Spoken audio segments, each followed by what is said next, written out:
tengok tuh. Ada muka baru di kampung. Anak kucing komel dengan tompok oren di dahi.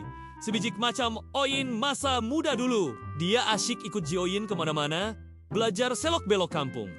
Nampaknya Oyin dah ada pelapis untuk jaga kawasan ini. Adakah ini bakal pengganti Raja Oyin?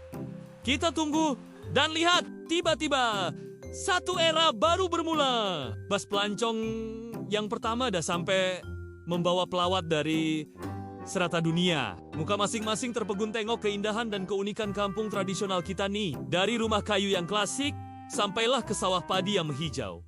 Semuanya memukau mata mereka. Inilah permulaan kampung kita sebagai destinasi pelancongan terkenal. Dan siapa lagi yang lebih layak jadi pemandu pelancong kalau bukan Oyin? Dengan penuh gaya dan keyakinan, Oyin memimpin rombongan pelancong lewat tempot-tempot bersejarah. Dia berjalan di depan, ekornya tegak, seolah-olah sedang menceritakan setiap kisah di sebalik warisan kampung. Memang layak, Oyin digelar duta pelancongan.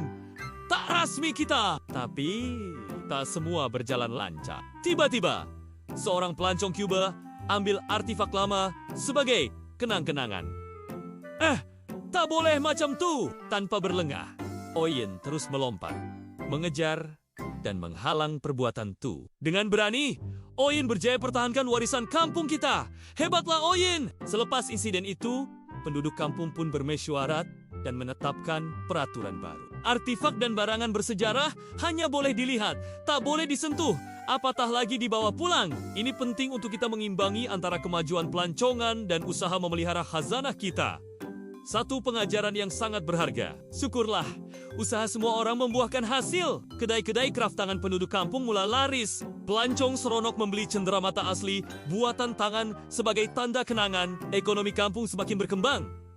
Dan semua orang dapat merasai manfaatnya. Inilah kejayaan bersama yang kita impikan.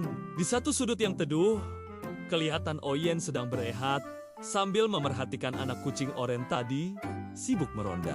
Oyin nampak sangat tenang dan puas hati. Legasinya sebagai penjaga kampung kini ada penyambungnya. Warisan ini pasti akan terus hidup dari satu generasi ke generasi seterusnya. Namun, di saat kita meraihkan kejayaan, satu ancaman baru muncul di ufuk. Musim kemarau yang panjang mula melanda. Sungai yang menjadi nadi kehidupan kampung semakin kering. Dan tanaman mula layu. Cabaran alam yang lebih besar sedang menanti. Bagaimanakah Oyin dan penduduk kampung akan hadapi krisis air ini? Mampukah warisan yang dibina bertahan tanpa sumber kehidupan yang utama? Nantikan episode seterusnya. Untuk mengetahui apa yang akan berlaku, jangan lupa untuk like, subscribe, dan tekan lonceng.